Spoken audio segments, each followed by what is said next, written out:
the Hollywood Radio Theater.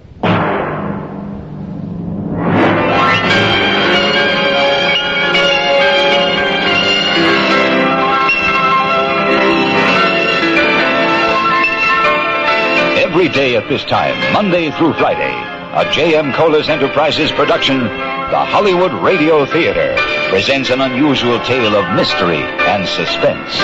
Every week, Monday through Friday, the Hollywood Radio Theater presents... I'm Rod Serling. You're listening to the 0 Hour. Rest your eyes.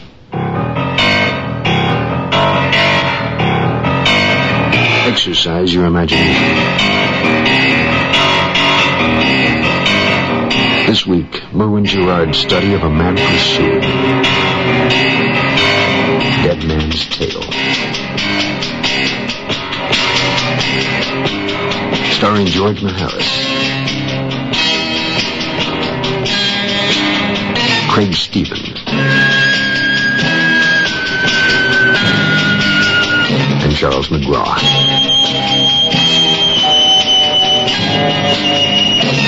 In Elliot Lewis's production of The 0 Hour.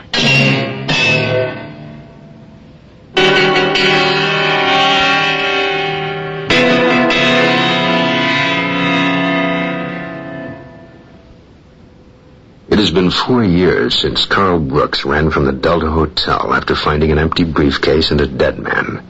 In the interim, he fashioned a new life in a new town and met a girl he'd like to marry. But then he returned to discover his best friend had been executed by the state for the murder. And nothing was right. Things were not as they should have been. Nobody seemed to care that 2 innocent men were dead. Perhaps because life goes on. But for Carl Brooks, life cannot go on this way. He wants to know why it has. And the more he learns, the more obstacles he meets, the closer he comes to the truth, the more dangerous things become for him. And yet he goes on, even though for Carl Brooks the price for uncovering the whole truth may well be his life. The conclusion of Dead Man's Tale coming up after this word. It was the note from Jenny that first made me suspect something was wrong. The phone call to the airport was really just a reaction. Loose ends, bits, pieces, and hunches. Once a lawyer, always a lawyer, I supposed. I sat in the phone booth just staring at the dial for quite some time.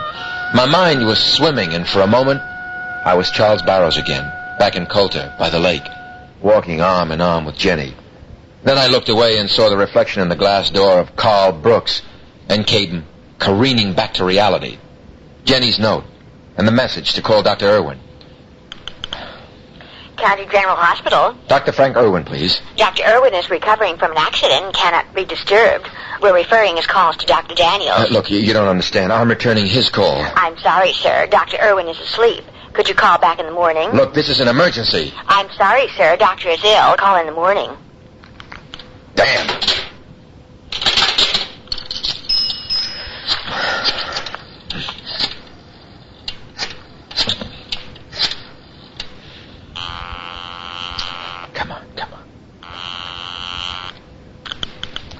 City desk, Brownell. Hugo. Carl, where are you? They've snatched Jenny. Who? Jenny.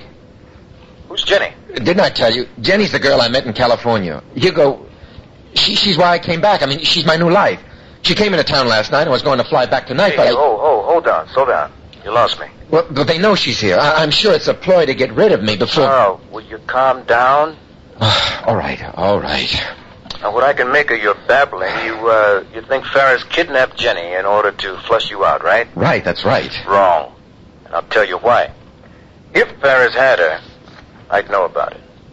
I've got every informer in town reporting in on the hour, and no one said a word about a woman. This is the first I've heard of it. Believe me, Carl, you've got enough real troubles without making up others. She's around. She'll show up. And if I were you, I'd stay put. Mercer and Ferris are in conference right now. But I have to get to County General. What's up? I don't know, but I have a feeling the whole ball game's on the line. Well, you better get going. It's the bottom of the ninth.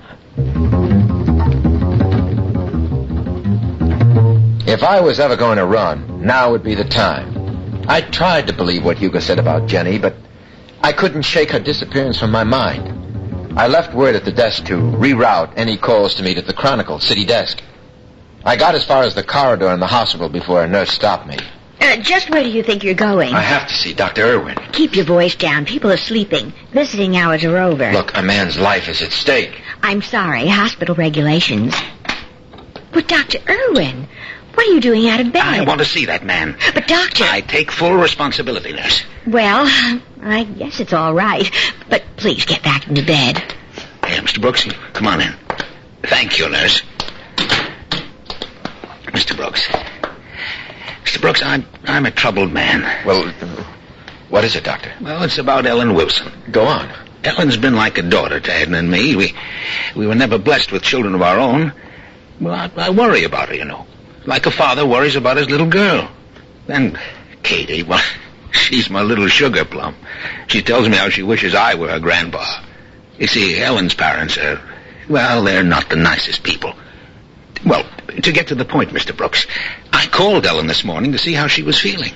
She said she was very upset about the trouble you were making for them, and she was sending Katie away to stay with her parents for a while. Now, Mr. Brooks, I'm afraid what I have to tell you now may cause me to break another oath. The confidence between physician and patient. What Dr. Irwin told me not only broke an oath, but broke the ice around my frozen memory. I was so close to feeling free once and for all, but there were still things to check out, and one very important locked door yet to be opened.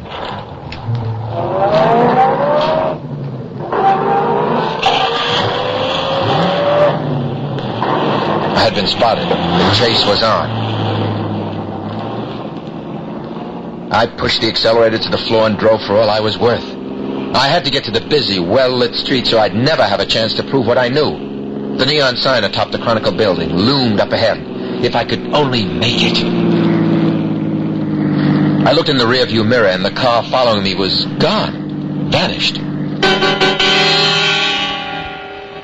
I parked the car right out in front. The big glass doors were unlocked, with no guard in sight. I made a beeline for the city desk. Yes? Where's Hugo? Well, he just ran out not 5 minutes ago. Where did he go? He didn't say. Well, he must have said something. I mean, he just wouldn't take off like a bat out of hell. Well, pardon my asking, but who are you? Brooks, Carl Brooks. Why? I thought that's who you were. Mr. Brownell described you as a very nervous 28-year-old man. Oh. I fit the description, don't I? You're the only one I'm to give this message to. It says, Carl, don't do anything. Don't go anywhere. Just got a call from Jenny Duncan.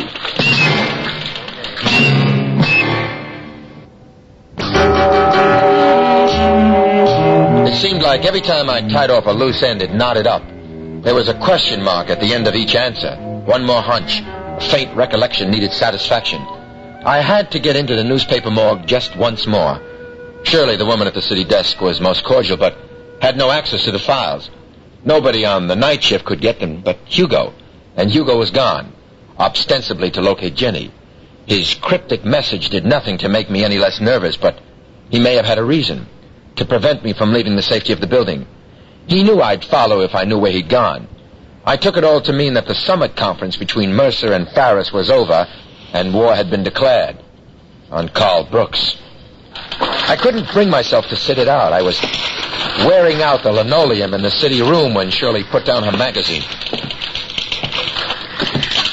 Would you like some coffee, Mr. Brooks? No, thanks. I could send out for a sandwich from the diner. Look, I'm really not hungry. Or would you like to look at a magazine? Oh, I know. There's a stack of old newspapers behind Mr. Brownell's desk that you might enjoy reading. What did you say? I said there's a stack of old newspapers behind Mr. Brownell's... But this is it. This is what I came for. That's what I thought. I just wasn't sure. Did you find something, Mr. Brooks? Shirley, I wonder if you'd do me a favor? Certainly. Lend me your car for just 1 hour. The guard was at his station by the glass doors downstairs. We exchanged bewildered looks as I left. If I was followed to the Delta Hotel, someone did a good job of keeping out of sight. I slipped through the crowded lobby into the elevator and rode up. To the 5th floor. Down the corridor, to the door to my room, and beyond, until I got to the locked door outside what used to be room 515. If only I could get inside.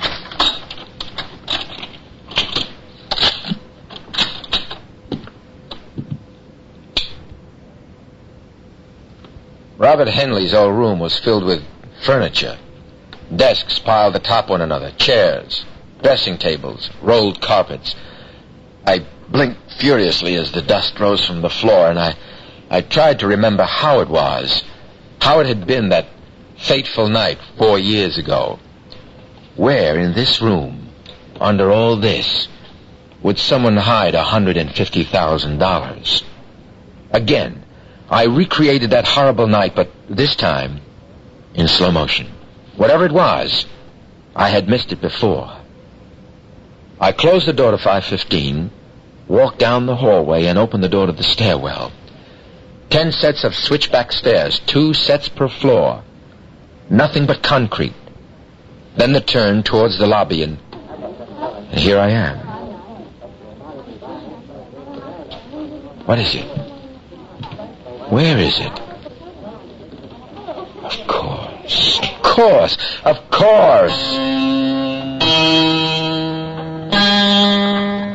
The desk clerk was most cooperative. $50 was a cheap price to pay for what I had found. A positive proof to set me free at last. But it didn't last long. I started the car, and the moment I pulled away from the curb, I had company again.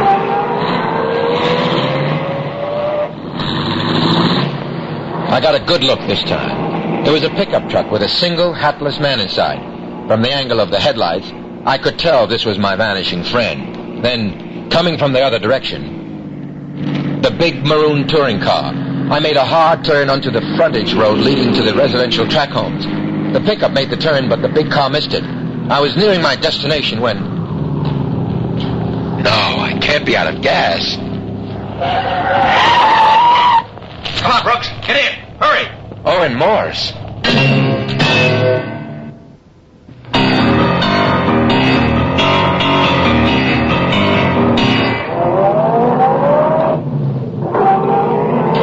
Morse, what the hell are you doing out here? I said you can count on me, remember?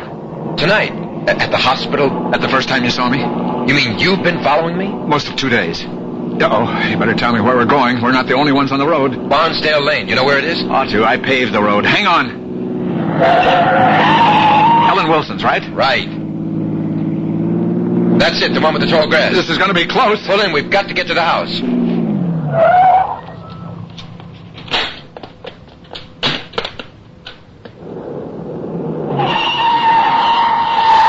It looks like the string's finally run out. It follows a pattern. There's no avoiding it. What? It's only a matter of time. You can run away or try to escape inside yourself. Morse, will you stay back? They won't shoot unless they're sure we're here. You can't run forever, and if you turn it inside, you end up on the slide.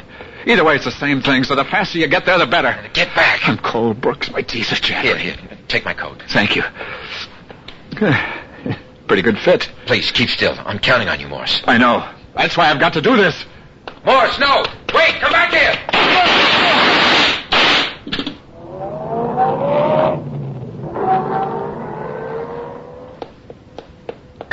Carl! It had to come to this. I saw the whole thing. You'll never get away with it. Who is this man? Jenny, I was worried sick. Carl. That's Owen Morse. They thought... Well, it's obvious what they thought. They got the wrong man.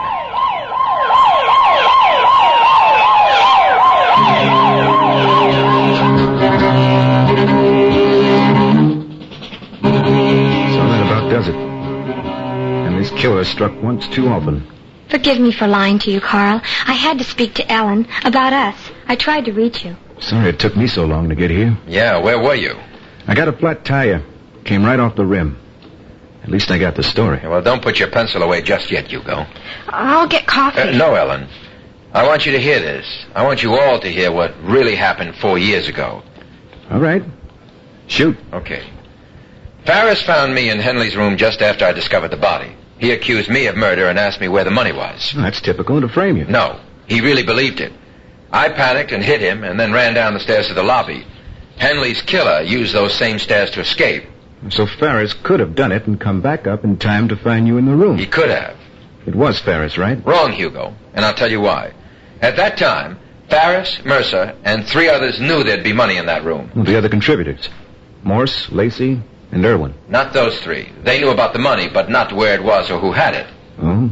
Mercer was at election headquarters that night. I know. Mercer never saw the money. Someone else knew Henley was carrying $150,000. It was so obvious that no one even thought of suspecting him. Who, Carl? Henley. Well, Henley didn't kill himself.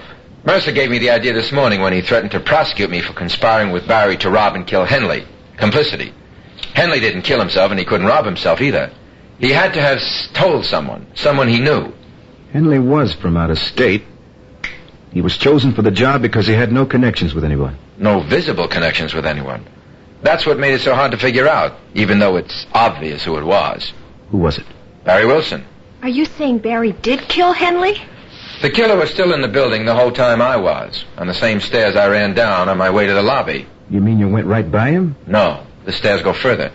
He was waiting below, by the boiler room, by an exit I didn't know existed until later. But you saw him arrive when you were leaving. When I left the hotel, I did see Barry, but I didn't see him arrive. He was running down the sidewalk along the west wing of the building, at about the spot where the door by the boiler room opens. That's incredible. That's ridiculous. That's what happened, although it wasn't part of the original plan. Henley and Barry had it all set up. Barry was to go to the hotel room, tie up Henley, make it look like a robbery, and hide the money to be split later when things cooled off. Mercer almost blew the whole thing by sending me to pick up the documents. Barry listened in on the intercom, and that's when he decided to cross Henley. I'd be the perfect alibi, and the obvious suspect, not only for robbery, but first-degree murder. And it would have worked if you hadn't run. Not quite. What Barry didn't plan on was the fact that Henley crossed him, too. Hey, you lost me. Henley and Barry were acquaintances, but they never really trusted each other. There was too much at stake. Henley was well prepared for a double cross. Obviously not well enough. He never had a chance to use what he had, or rather, didn't have. What are you talking about? The money. There never was any money up in that room. The briefcase was empty when Barry broke it open. You mean there was no money? None. None that Barry ever saw. 5 people knew there was money, who had it, and where it was supposed to be. Ferris, Mercer, Henley, Barry, and one other person. Yeah, but who else could have known? The only person who knew both Barry and Henley. The only person who went back to the boiler room to look for the money where Barry was supposed to have hidden it. But it wasn't there. Was it, Ellen? No, it wasn't. I never saw a penny of it. It was all for nothing. How did you find out? Well, I needed help. I spoke to Dr. Irwin this evening. There was something else Barry didn't know. Dr. Irwin told you. Well, he didn't mean to give you away. He was only concerned about you and Katie. Hey, I don't know what's going on here. Ellen, you tell him. It's your story. The whole truth came out that evening. I had asked Dr. Irwin more about Katie's grandparents. If he didn't approve of Ellen's parents, surely Barry's folks were nice enough. That was when the doctor revealed to me what even Barry didn't know. Since Barry's death, Ellen had refused to allow Katie to visit the Wilsons. When I asked the doctor why, he told me there was no way Barry could have been Katie's father. He was sterile. That led me back to the newspaper accounts on the trial. While looking through the files with Hugo for the 4th contributor, I read something about Henley's hometown, a small hamlet in Indiana. It hadn't occurred to me that it was the same town where Ellen Upshaw had come from years ago, and the very same town where Barry and Ellen used to go on vacations before Katie was born. It just took a little while to make the connection. Then, the final proof, the money. And that was the most obvious thing of all. Where would someone in a hotel keep $150,000 in cash? The $50 I'd laid on the desk clerk brought me access to the hotel safe, where I found a 4-year-old package and a notarized letter that was, in effect, a man's will. It read, "If this package is not claimed within 30 days, the contents shall be used to establish a fund to be dispersed on the 21st birthday of my daughter, Catherine Wilson. It was signed, Robert L. Henley.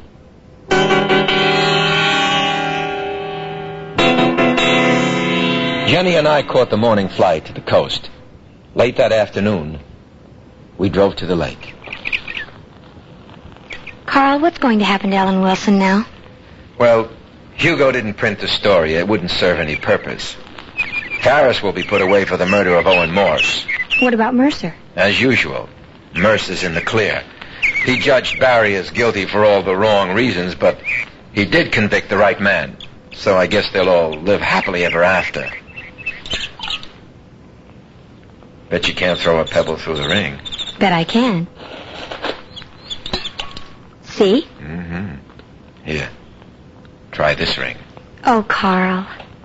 I've been holding on to it for months. Don't you think it's time we made it official?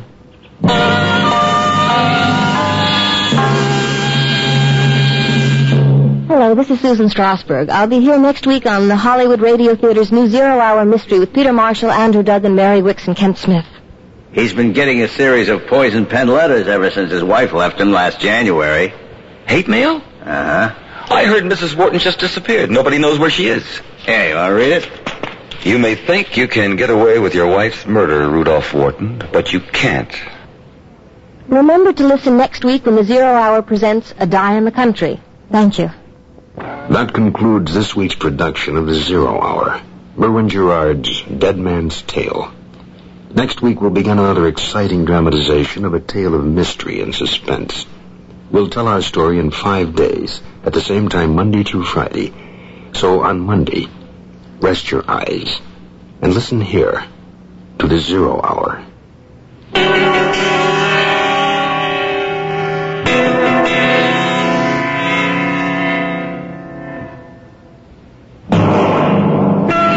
You've been listening to the Hollywood Radio Theater's presentation of The Zero Hour, heard every weekday at this time. Rod Serling is your host. Dead Man's Tale was written by Merwin Gerard and Kim Weisskopf. George Maharis was Carl, Craig Stevens was Mercer, and Charles McGraw was Ferris. Featured in the cast were Sandra Gould, Herbert Jefferson Jr., Harold Gould, Barbara Luddy, Olin Soleil, Ann Marshall, and Angela Cartwright. Zero Hour is produced and directed by Elliot Lewis. Jack Myers is executive producer, Rochelle Sherman associate producer, and Kim Weisskopf story editor. Music conducted and composed by Stanley D. Hoffman. The Hollywood Radio Theater theme was played by Ferranti and Teicher and is now available on United Artists Records and Tapes. This has been a J.M. Kholos Enterprises production. Hugh Douglas speaking. Tune in Monday and once again, Rest your eyes and listen here to the Zero Hour.